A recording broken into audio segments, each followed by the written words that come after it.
صراط الذين أنعمت عليهم غير المغضوب عليهم ولا الضالين آمين.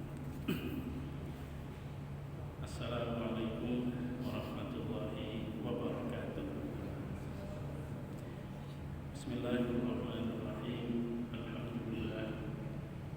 الحمد لله الذي بنعمته تتم الصالحات. أشهد أن لا إله إلا الله وحده لا شريك له وأشهد أن محمدا عبده ورسوله. اللهم صل وسلم وبارك على سيدنا محمد وعلى آله وصحبه أجمعين. أما بعد.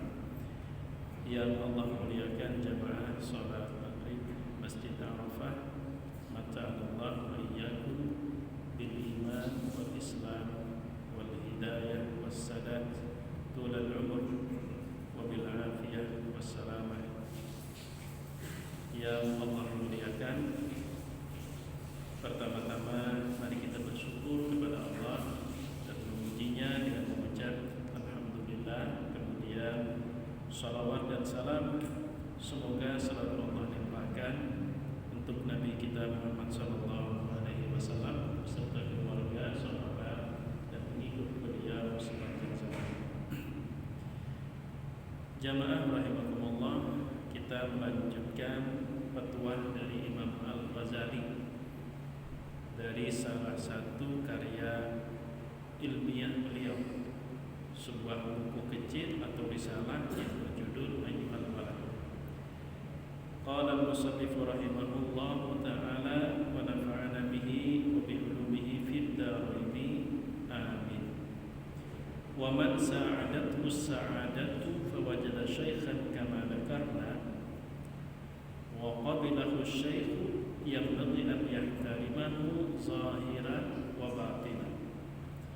Sebelumnya kita mendengar bagaimana Imam Al-Ghazali menjelaskan tentang peranan guru mursyid atau murabbi, guru mursyid, dengan beberapa karakter sebagai ciri kalau seseorang itu dia layak dijadikan sebagai guru yang selalu menuntun, guru mursyid. Meskipun langka, tapi bukan berarti tidak ada. Lalu kata Imam Al-Ghazali, wa man sa'adathu sa'adatu, barang siapa yang ditolong oleh nasib baiknya, lalu dia bertemu dengan seorang guru dengan ciri-ciri yang telah kami sebutkan, wa qabilahu syaikhu, dan dia pun diterima oleh guru tersebut sebagai murid, yang bagi an yahtarimahu zahiran wa batinan, maka siogianya dia menghormati guru tersebut secara zahir maupun secara batin. Kenapa? Karena ini satu keberuntungan. Di saat orang yang memiliki karakter seperti itu langka, Allah pertemukan.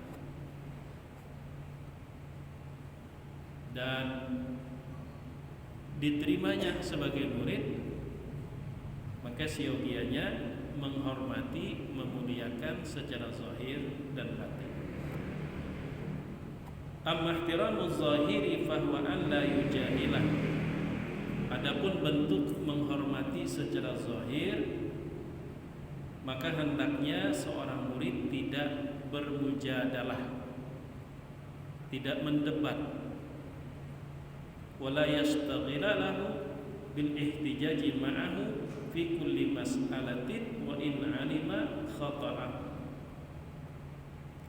Dan jangan menyibukkan diri untuk gurunya tersebut dengan mencari hujah-hujah bersama guru tersebut pada setiap masalah, sekalipun si murid mengetahui yang namanya seorang guru, sekalipun guru mursyid, dia tetap berstatus manusia yang juga bisa khilaf maupun keliru. wala yulqi baina yadayhi sajadatahu illa fi waqti ada'is shalat. Si murid janganlah menaruh atau melemparkan sejadahnya di hadapan gurunya kecuali pada waktu pelaksanaan sholat. Fa idza faragha yarfa'uha. Kalau selesai sholat, maka silahkan si murid kembali mengangkat sajadah tersebut. Wala yukthiru nawafilas sholati bihadratihi. Di antara adab memuliakan guru secara zahir, tapi guru yang telah disebutkan, artinya tidak sembarang guru. Wala yuksira, siogianya tidak memperbanyak nawafilas sholati, sholat-sholat sunnah bihadratihi, rahatan guru itu ada. Rahatan guru itu ada. Wa ya'malu ma ya'muruhu asy-syaikhu minal 'amal biqadri wus'ihi wa taqatihi. Dan di antara adab seorang murid terhadap guru mursyid, dia mengerjakan apa yang diperintahkan oleh si guru dari pekerjaan sebatas kemampuannya. Jadi selama itu mampu, maka yang diminta oleh guru tidak disahuti dengan kena, indah, pian jegin. Tapi apa yang diperintahkan oleh si guru, maka sejauh masih mampu melakukan, jadikanlah itu sebagai bentuk berkhidmat dan bagian dari pelajaran. Itu diantara memuliakan, menghormati secara zahir. Wa amma ihtiramul batini, adapun memuliakan atau menghormati guru mursyid secara batin, fahuwa anna kullama yasma'u wa yaqbalu minhu fil zahiri la yunkiru fil batini la fi'lan wala qawlan li alla yattasima bin nifaq. Bahwa semua yang dia dengar dan yang dia terima dari guru secara zahir, jangan sampai dia menolaknya di dalam hati, baik secara perbuatan yang diterima dari si guru maupun perkataan. Pas jalah menurut nyawa nak nggih bujur benar guru wae, tapi di hati ulun kada sependapat lawan dia. Jangan sampai apa yang didengar, apa yang diterima dari guru, zahirnya menerima tapi hati menolak, baik bentuknya perbuatan maupun perkataan. Li'alla yattasima bin nifaqi, supaya si murid ini tidak memiliki ciri kemunafikan. Kan orang munafik lain di buntung, lain di hati.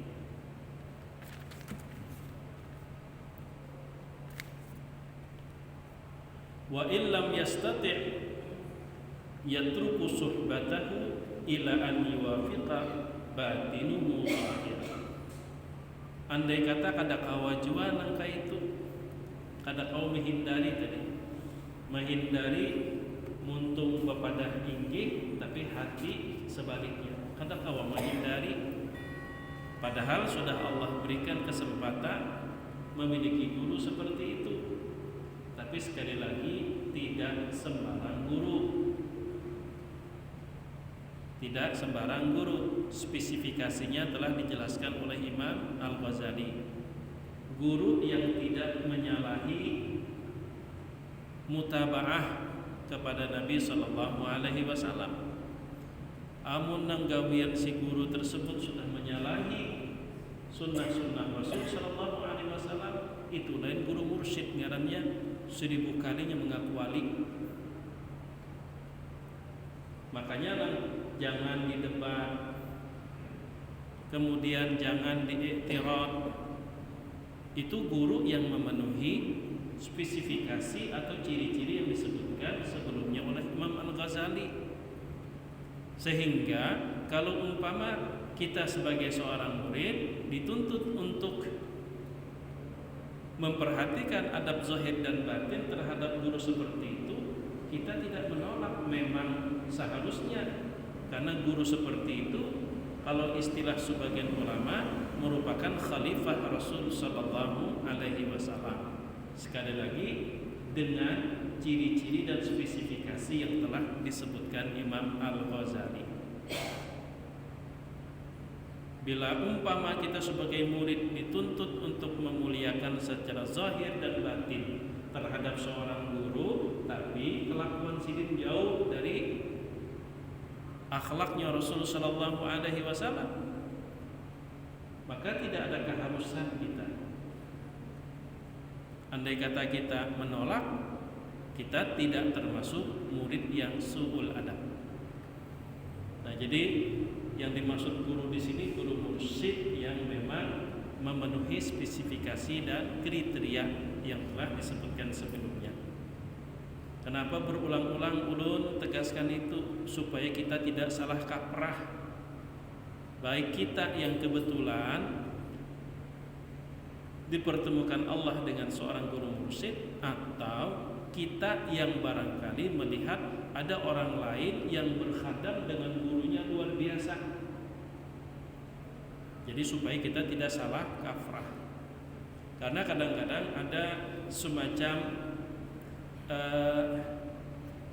ungkapan mun taat lawan guru zahir batin, mun suruhnya masuk neraka pun gualah. Nah, kadang-kadang kan seperti itu.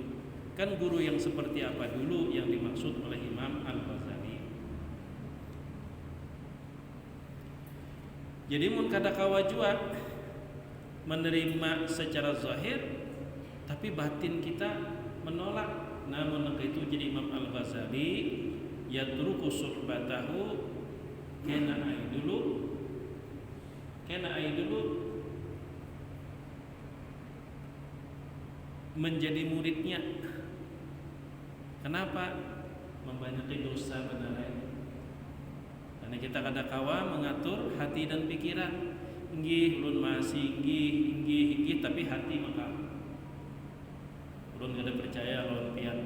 Ayo jepian ke itu ulun lain di hati nang ke itu.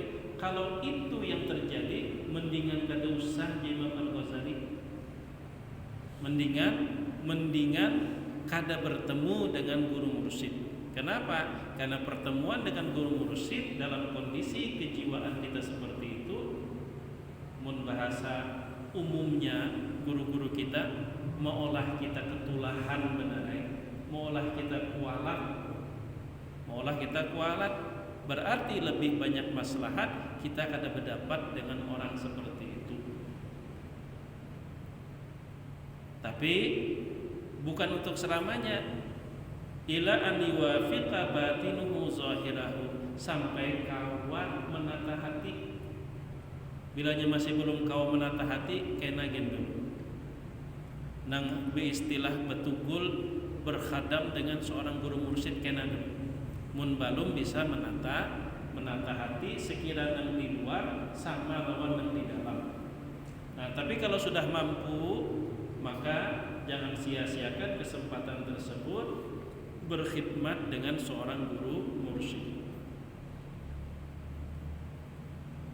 Wa yahtarizu an mujalasati sahibis su'i liyaksura wilayatu syayatinil jinni wal insi an sahni qalbihi. Nah, tadi kan umpama kita ini belum kawal lagi menata hati, berarti belum siap lagi untuk berguru dengan guru mursyid.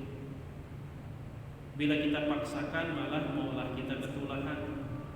Tapi bukan berarti limbah kada berguru kekawanan sembarangan. Jadi Imam Al-Ghazali yahtarizu an mujalasati sahibis su.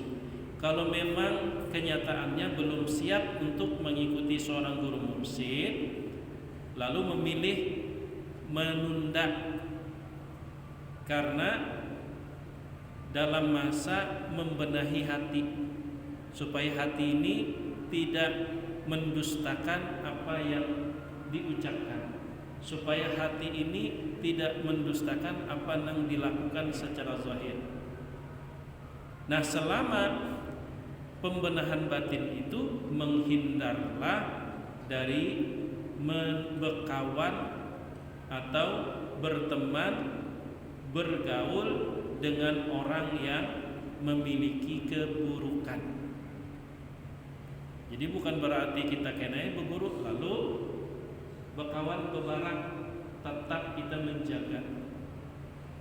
Liyaqsura wilayatu syayatinil jinni wal ins, itu bertujuan untuk membatasi wilayah pengaruh dan kekuasaan syaitan-syaitan dari jin maupun manusia, agar tidak mengotori an sahni qalbihi, tidak mengotori lempengan hati. Sahnun itu asalnya piring. Jadi hati itu seperti diibaratkan piring, jangan sampai sudah berguru mursyid belum siap malah bakawan lawan orang kada baik, tambah kotor hati. Maka tujuannya hendak memberasihi hati dulu. Fayasfi min lawfish syaitanah, maka diharapkan menjadi bersih dari kotoran-kotoran syaitan. Wa an kulli halin yakhtarul faqra 'alal ghina. Wa ala kulli halin, singkatnya ala kulli hal, kita ala kulli hal. Yakhtarul faqra 'alal ghina, andai kata berguru dengan guru mursyid belum siap secara mental, maka berbenahlah dulu dengan catatan jaga kekawanan. Kalau umpama pada saat itu punya peluang jadi orang yang kaya raya dengan orang yang tidak punya harta, maka lebih memilih untuk tidak kaya raya. Tapi bukan berarti harta ditinggalkan. Tidak memilih kaya raya itu bisa diwujudkan dalam bentuk ambil seberapa kita perlu hidup layak di dunia, kemudian selebihnya titipkan kepada Allah, supaya hidup kita ini tetap terlihat sederhana. Kalau di dalam kitab Ihya Ulumuddin, Imam Al-Ghazali menyebutkan ciri-ciri ulama akhirat nang kawali umpati, sebagaimana beliau juga menyebutkan ciri-ciri ulama dunia yang seharusnya dihindari. Itu di dalam Ihya Ulumuddin, Imam Ghazali juga menyebutkan ciri-ciri tersebut. Di antara ciri ulama akhirat itu memilih hidup sederhana, padahal punya kesempatan untuk glamor dengan kekayaan. Itu ciri. Memilih hidup sederhana, padahal punya peluang besar untuk glamor dengan kemewahan. Itu di dalam Ihya Ulumuddin seperti itu. Bahkan beliau juga menambahkan ciri ulama akhirat, menjadi Imam Al-Ghazali, menjauhi penguasa. Menjauhi penguasa, bukan masuk ke dalam lingkaran penguasa. Nah, itu di dalam Ihya Ulumuddin. Bisa kalian temukan judulnya tentang ulama-ulama akhirat dengan ulama-ulama sufi. Banyak disebutkan Imam Al-Ghazali di dalam Ihya Ulumuddin. Nah, kalau di sini beliau berbicara tentang guru mursyid dan bagaimana sikap kita kalau Allah pertemukan dengan sosok seperti itu. Terlebih ketika kita belum mampu untuk menata hati. Belum mampu untuk menata hati. Thumma a'lam anna tasawwufa lahu khaslatan. Kemudian jadi Imam Al-Ghazali ini habis berkisah tentang guru mursyid. Ini berbicara tentang tasawuf. Ketahuilah anna tasawwufa, bahwa tasawuf itu lahu khaslatani, memiliki dua perkara.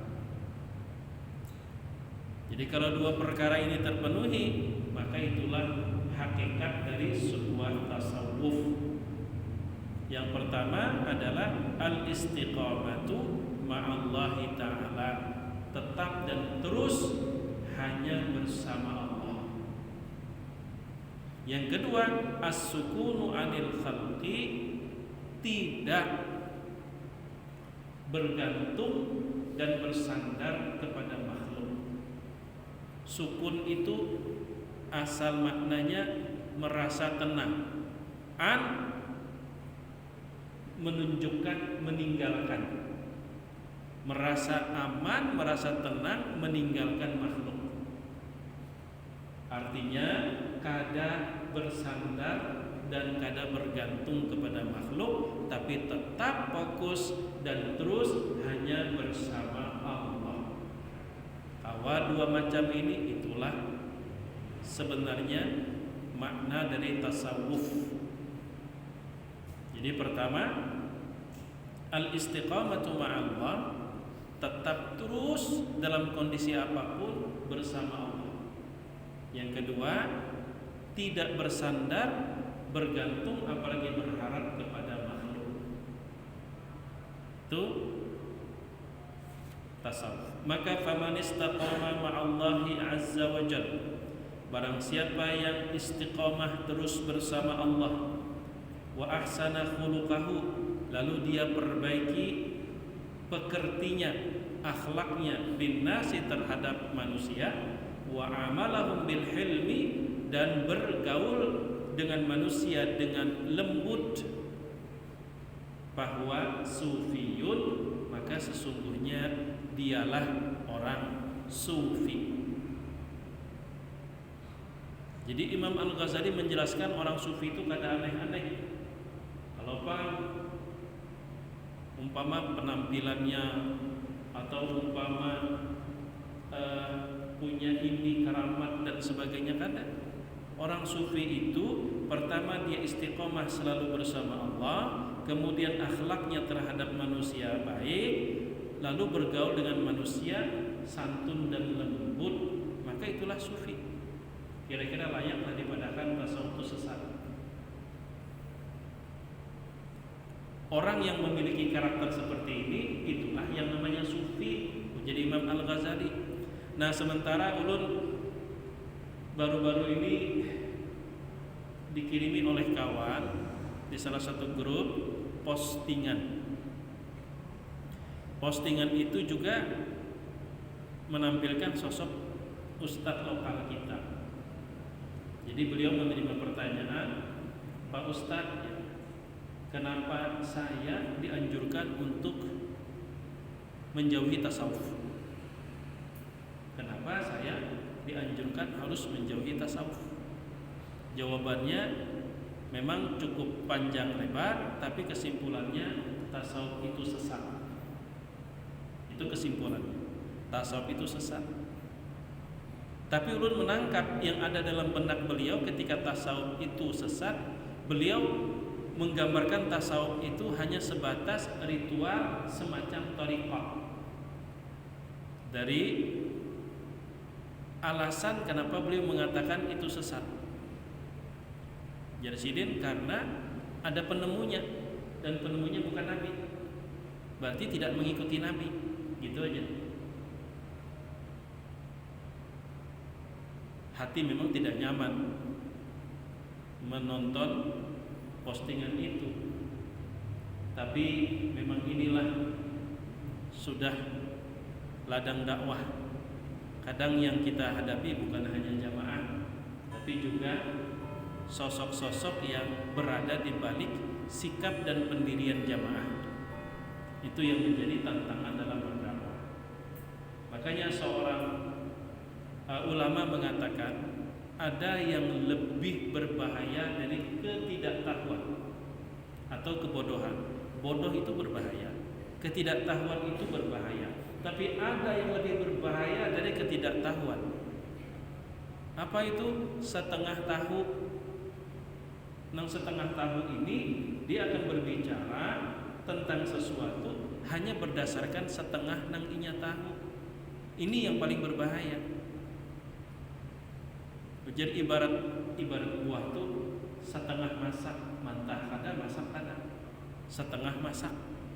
Itu yang paling berbahaya, melebihi dari bahayanya ketidaktahuan. Orang kalau tidak tahu dia tidak berani bicara. Tapi kalau setengah tahu dia bernafsu hendak umpat bepander. Walaupun yang disampaikan berdasarkan setengah tahu. Dan memang faktanya siapapun hanya mengatakan sebatas yang dia tahu. Kalau yang dia tahu cuma setengah, maka tidak sempurna juga apa yang dia sampaikan. Nah, jadi ujar Imam Al-Ghazali, barang siapa yang istiqamah selalu bersama Allah, kemudian akhlaknya terhadap manusia bagus, bermuamalah bergaul dengan santun dan lembut, itulah yang namanya orang sufi. Wal istiqamatu an yaqdiya hadza nafsihi ala amrillahi ta'ala. Nang dimaksud istiqamah bersama Allah itu apa?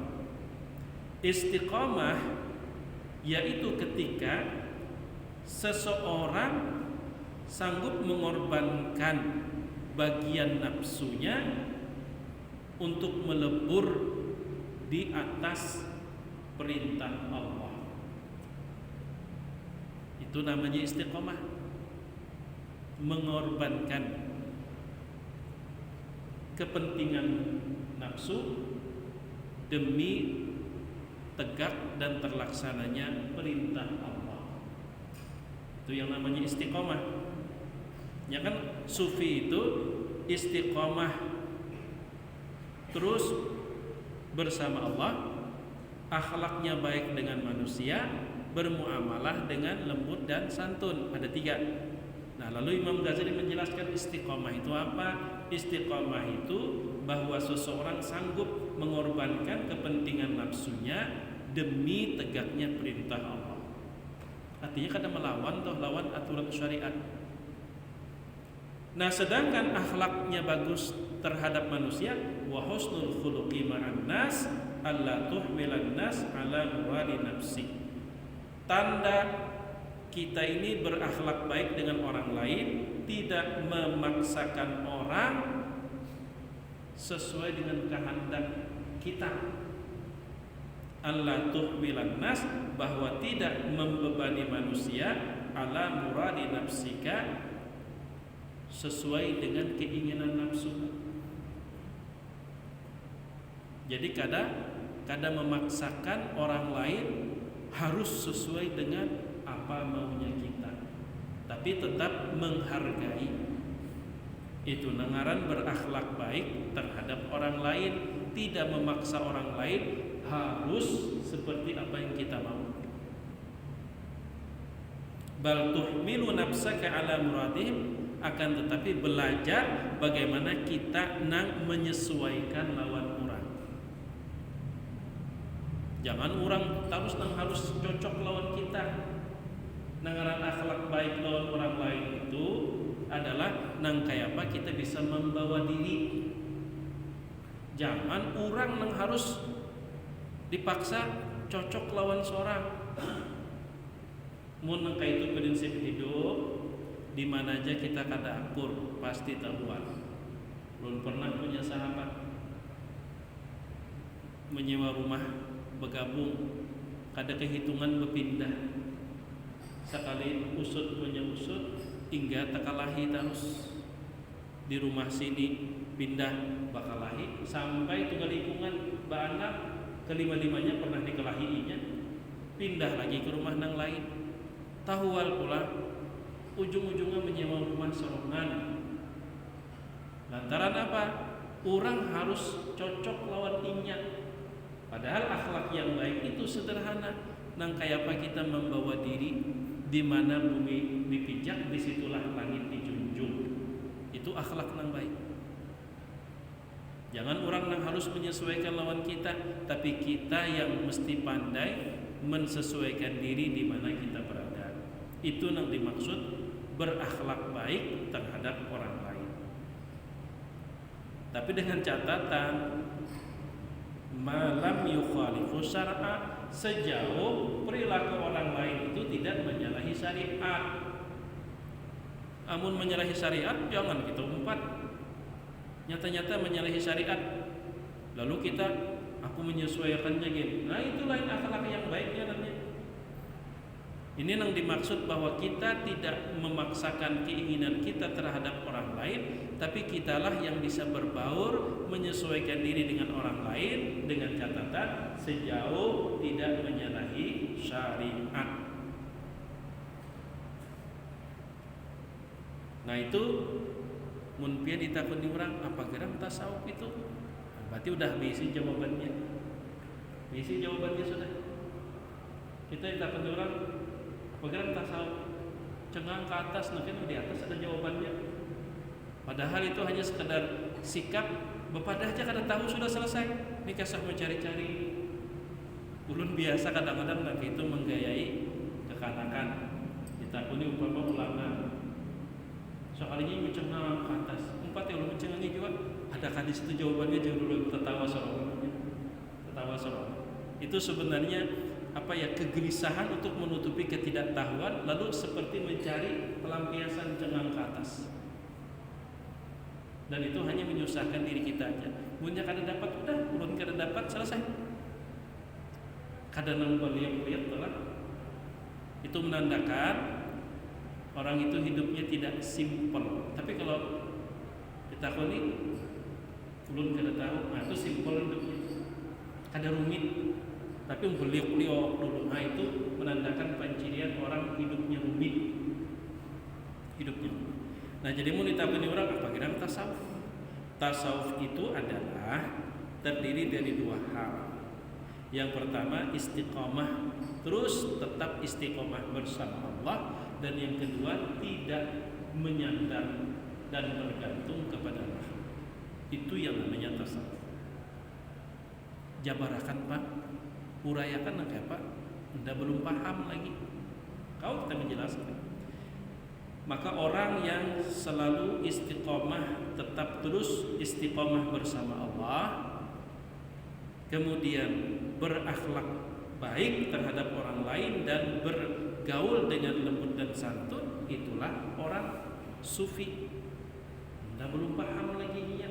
Namun angka itu istiqomah itu maksudnya kan tadi istiqomah tetap terus bersama Allah. Istiqomah itu maksudnya kita ini sanggup mengorbankan kepentingan nafsu demi terlaksananya perintah Allah. Jangan nafsu ngantuk. Jangan nafsu ngantuk puyuh, tapi di situ ada perintah Allah, kita mengalahkan kepentingan nafsu. Jangan nafsu laparnya puasa itu nyaman makan, tapi di situ ada perintah Allah, kita korbankan kepentingan nafsu. Itu nangaran istiqomah, dan itu tetap secara kontinu kita lakukan. Lalu nang kita berakhlak baik lalu orang tua kayak itu kan banyak macam, sabar, baik sangka ini sebagainya. Nah kepanjangan menjawabnya nang kayak itu, nang kayak ini aja. Berakhlak baik dengan orang lain itu kita tidak memaksakan mereka harus cocok lawan kita, tapi kita nang berusaha untuk bisa berbaur dengan mereka selama tidak menyalahi perintah syariat. Itu nanganan akhlak yang baik. Nah kira-kira kalau kita mendefinisikan tasawuf dan mendefinisikan sufi seperti itu, pintangan mana sesatnya kira-kira? Nang tersalahnya pintangan mana? Nyana kita mengatakan itu tersalah lantaran persepsi kita lain. Persepsi kita lain. Atau bisa juga karena kita trauma dengan kasus-kasus tertentu yang mengatasnamakan tasawuf. Itu dalam bahasa namanya mutasawwif, bukan sufi. Mutasawwif. Mutasawwif itu penyimpangan dari syariat tapi mengklaim inilah tasawuf. Itu mutasawwif namanya. Kalau sufi itu yang sejati. Lalu kata Imam Al-Ghazali, "Tsumma innaka sa'altani 'anil 'ubudiyyati wa hiya tsalatsa." Jadi apa itu tasawuf, apa itu sufi, kalau kita menjelaskan. Kemudian menjadi Imam Ghazali, "Wahai anakku, Kemudian sesungguhnya engkau bertanya kepadaku tentang hakikat hamba. Hakikat hamba. Kita ini hamba, bujur jadi kita, tapi belum tentu jadi Allah nyawa kada berkomitmen dengan statusmu sebagai hamba. Mun mengaku bisa, tapi belum tentu Allah membenarkan pengakuan kita. Derajat tertinggi seorang makhluk atau seorang manusia di mata Allah adalah ketika dia menyempurnakan jati dirinya sebagai seorang hamba. Itu derajat paling tinggi. Makanya Rasulullah SAW disebutkan dalam surah Al-Isra, A'udzu billahi minasyaitonir rajim. Subhanalladzi asra bi'abdihi. Allah sebut Nabi Muhammad sebagai itu hamba Allah. Atau di dalam surah lain, innahu kana 'abdan syakura. Hamba. Bahkan dalam sebuah hadis yang diriwayatkan oleh Atha dan Ubaid bin Umair ketika bertanya kepada Aisyah radhiyallahu anha, kalau tidak salah sudah ulun sampaikan juga, ini riwayatnya ada di dalam risalah Qusyairiyah ketika bicara tentang bab syukur. Rasul sallallahu alaihi wasallam bagaimana beliau bercita-cita, di mana cita-cita itu yang membuat beliau itu sholatnya kadang mengganang di awak. Itu kan ceritanya, mungkin ulun ulangi ya. Kata Atha, aku bersama Ubaid bin Umair sowan ya, baelang ke rumah Aisyah, dan itu setelah Rasulullah wafat. Aku berkata, wahai Aisyah ummul mukminin, kabarkan kepada kami apa yang paling mengagumkan dari Rasulullah sallallahu alaihi wasallam. Aisyah hanya langsung menangis. Setelah itu lalu berkata, ayu syai'in laisa bi'ajab min Rasul sallallahu alaihi wasallam. Nang mana geran dari Nabi itu nang kada mengagumkan, semuanya mengagumkan, semuanya mengesankan. Baik, setidaknya Anda pernah suatu malam ketika Rasul bersamaku sudah masuk ke dalam kamar. Jarak kami sudah terlalu dekat, kulit dengan kulit bersentuhan, kami berada di dalam satu selimut. Tiba-tiba Rasulullah berbisik, ya binta Abi Bakar, wahai putri Abu Bakar,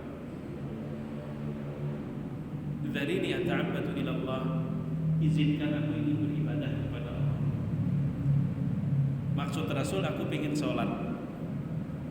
Ini beda kalau laki membisik ini cuma tak beribadah. Nah, lain itu maksudnya. Nah, ya Rasul, dharini ata'abbadu ila Allah, izinkan aku ingin beribadah kepada Allah. Maksudnya sholat. Maka Aisyah menjawab, uhibbu qurbaki ya Rasulullah. Tidak ada masa yang paling kuinginkan, kuimpikan selain dekat dengan engkau ya Rasulullah. Aku sangat ingin selalu dekat dengan engkau ya Rasulullah. Tapi karena engkau ingin beribadah, ingin sholat, aku mengalah. Maka kata Aisyah, Rasul pun bangkit, berdiri, lalu mengambil wadah air dan fa'aktsara min sabil ma. Saat itu beliau tidak seperti biasa, banyak menuangkan air saat beliau berwudu. Jadi kalau bertakun, pernah Nabi SAW berwudu banyak menuangkan air, pernah. Tapi pada dasarnya kalau kita berwudu, mubazir itu harus dihindari. Itu tidak boleh kita lupakan. Tapi riwayat itu mengatakan fa'aktsara min sabil ma. Setelah berwudu lalu Rasul sholat. Berdirinya lama, rukunya lama, sujudnya lama, dan yang kudengar adalah hanya terdengar Rasul menangis. Kulihat, kata Aisyah, air mata beliau membasahi sampai ke dada. Dan Rasul sholat cukup lama hingga terdengar suara Bilal azan subuh, baru Rasul selesai sholat. Aku pun berkata, ya Rasulullah, kata Aisyah, bukankah Allah telah memberikan jaminan andai engkau punya dosa, Allah ampuni dosa-dosa engkau yang telah lalu, bahkan dosa-dosa yang engkau akan datang pun kalaupun ada Allah ampuni. Tapi engkau sholat sampai sedemikian rupa ya Rasulullah. Apa jawaban beliau? Afala akunu abdan syakura.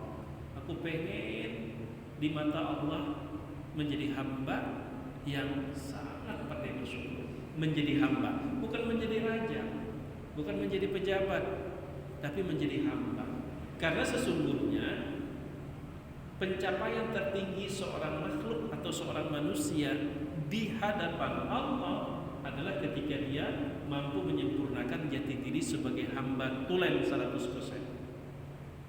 Nah, lalu apakah hakikat hamba? Aisyah sudahlah, kita kisi-kisinya dulu. Nanti akan kita jelaskan, walaupun sebenarnya pada kajian sebelumnya sudah ulun sampaikan juga. Summa sa'altani 'anil 'ubudiyah wa hiya thalathatu asya. Hakikat hamba itu terdiri dari 3 perkara. Pertama, ahaduha muhafadzatu amri syar'i, menjaga dan memelihara perintah syariat. Nang disuruh gawi, nang ditangati tinggalkan. Ngarannya gen hamba, munnya nang disuruh kada menggawi berarti kada merasa hamba. Nang ditangati malah digawi berarti kada merasa hamba.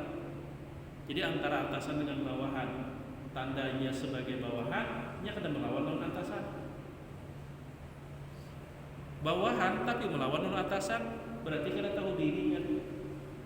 Kita sebagai hamba, maka konsekuensinya nang Allah suruh gawi, nang Allah larang tinggalkan. Itu konsekuensi kita sebagai hamba. Ini baru secara zahir. Yang kedua, wasaniha ar-ridha bil qada. Puas menerima ketentuan Allah. Yuk. Jangankan kita hendak sampai puas, menerima keputusannya kadang-kadang berat hati kita. Apalagi ridha itu puas. Puas dengan keputusan Allah. Paribahasa diberi Allah penyakit tetap senang hati.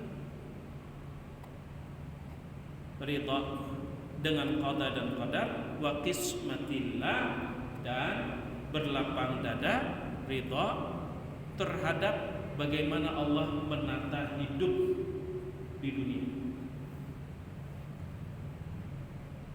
Kadang-kadang Allah memberi kita bisa ridha, memberi nikmat walaupun umpama kita berharap lebih, tapi Allah beri seadanya. Kita bisa menerima dengan lapang dada. Tapi kadang kita sulit menerima kenyataan kalau orang lain dapat nikmat. Sugih bandarnya wah ini padahal bari anak buah hendak. Memang masalah lawan pian.